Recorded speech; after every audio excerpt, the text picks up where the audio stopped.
Basura. Palaboy. Lumabas lang kami kasi may kukunin kami na parcel, PPL. Kaso malayo yung... Medyo, oo, malayo yung pinag-iwanan ng PPL. 19 minutes yung lalakarin namin. Kaya ito, Meron kasing malapit yung box mismo ng PPL. na malapit dito sa amin. Siguro maraming iniwan siya dun. Sinama na rin iniwan dun sa amin.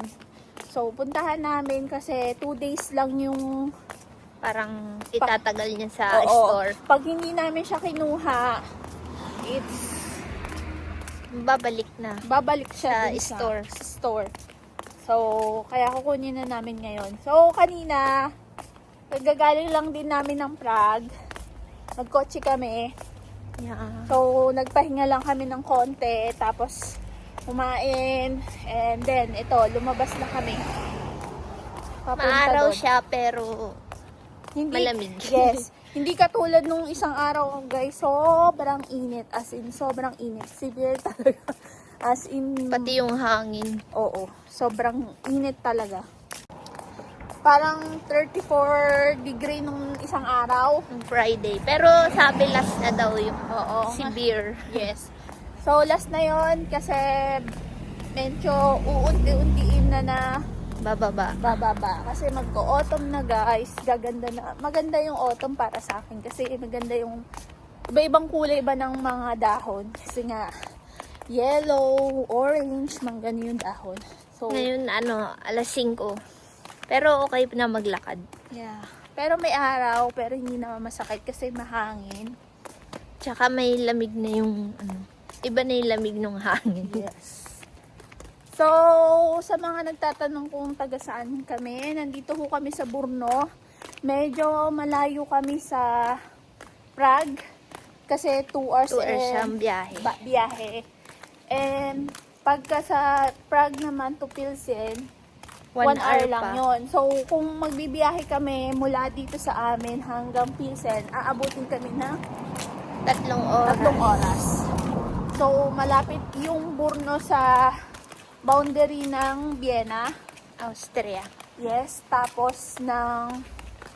Slovakia. Oo, yon. Yun yung mga malapit. 1 hour lang. Yes. Or 1 hour mahigit. Kaya medyo malayo kami sa... Kung magtatanong kayo sa mga Pilsen, malayo kami. Isang 3 oras halos ang aabutin. Pag by car yun na, Kasi pag train, iikot pa. yes, masyadong matagal. Transfer. So, ang trabaho po namin, ulitin po namin, nagre-repair po kami ng board, mga laptop, motherboard. sa mga motherboard yung board talaga. Yun na. Puro malinis. Mali siya. Binili ko. Isan. So, yan.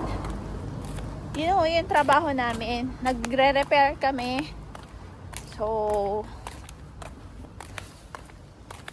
kasi yun talaga yung gawain talaga namin. Nagre-repair. Next week, hindi na rin kami masyadong busy kasi tapos na yung schooling ng kapatid ko. Naka-exam na siya.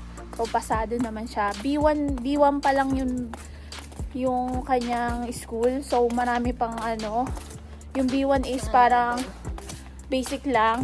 So, dito naman is parang may mga school na parang government. Walang bayad yon. Pero, kailangan makapasa ka. Pag di ka nakapasa, dun ka magbabayad. So, kaya para pupokus ka ng mabuti. So, dun sa Prague, maraming school doon na parang walang bayad. Pero, ang nila doon is kailangan makapasa ka. Kasi, pag di ka makapasa, dun ka magbabayad. So, parang lang yun eh. Para makapag-focus ka, siseryosohin mo. Magre-register ka lang. Diba? Oo. Tapos yun, bibigyan ka na ng schedule mo ng pag-aaral mo.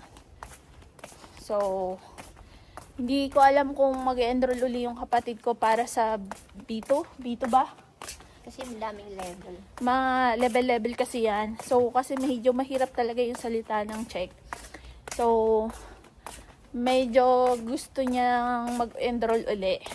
Kasi kailangan tuloy-tuloy. Oo, kailangan tuloy-tuloy kasi para hindi mo makalimutan yung pinag-aralan mo. So, sayang naman yung nasimulan, kaya baka maghanap siya uli ng pag-enrollan niya. Kaya dapat lagi mong kausap lokal. Oo. So, Kaya mas maganda yung sa shift mo, mag-isa ka lang. Oo. Pinoy. Kasi may yung mga ganun, madali silang natututo. kaya, yon, mag-enroll ulit siya para sa susunod na stage niya. Pero maraming hindi nag-aaral na magaling magsalitang Pinoy. Oo. Tapos pag tinanong mo, ba't ayaw mag-exam? Ayaw nila. Pero madali silang matuto. Yes. Siguro talent nga talaga din yung mabilis matuto. Dahil sila, madaldal.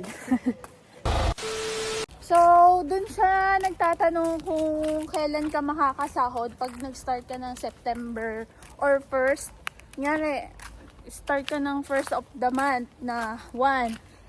Hindi ko sure kasi may ibang mga kumpanya wala namang pondo-pondo. Hindi yung ibang katulad ng ibang kumpanya na may pondo talaga. Sa ibang country pero dito kasi parang wala akong anong may pondo, di ba? So, depende sa company. Kunyari, humasok ka ng 1, tas ang sahuran nila is 25 or katapusan. So, mapapasahod ka nila. Pero pagka 10 ang sahuran, madalas, hindi na nila pinapasahod next month na. Mag-aantay ka. Oo, kasi yun sa cut-off siguro. So, Parang isa't kalahating buwan yes. yung aantayin mo. Oo. Pero meron ding kumpanya na kahit 10 days or 3 days yung pinasok mo, is papasahurin ka nila. Ibibigay nila yun. Oo. Yun. Depende yun. Depende yun sa company. Or depende yun sa pag-uusapan nyo ng kumpanya. Kaya pag pumirma kayo ng kontrata nyo, alam ko kasi pag dadating kayo dito, is magpipirma uli kayo ng bagong kontrata nyo. So, pag pumirma kayo ng kontrata nyo, dun lang nyo tanungin kung makakasahod ba kayo sa sahuran. Minsan naman nagpapahiram sila. 3K, ganun. Oo, Tapos kasi- kakaltas sa sahod. Kasi yung iba minsan naman, pag 3 days lang yung pinasok mo, hindi na nila yung ibibigay sa'yo. Or 5 days, next month ka na Kasama na sa next month. Yes, kasama na sa next month mo. Pero yung iba is kahit 3 days, ibibigay nila yung pinasok mo. So, depende yun sa company. Kaya, yun po. So, guys, marami pong salamat sa mga nanonood po sa amin sa iba't ibang bansa. Salamat po sa pagsuporta. At pasensya Tuloy na. kayong manood. Yes, pasensya na kung hindi kami nakakasagot sa mga question nyo. Talagang medyo busy lang kami.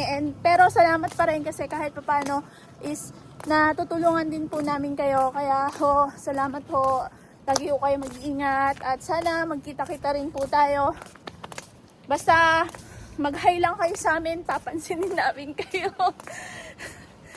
Wait lang, bye-bye. Ingat po kayo palagi.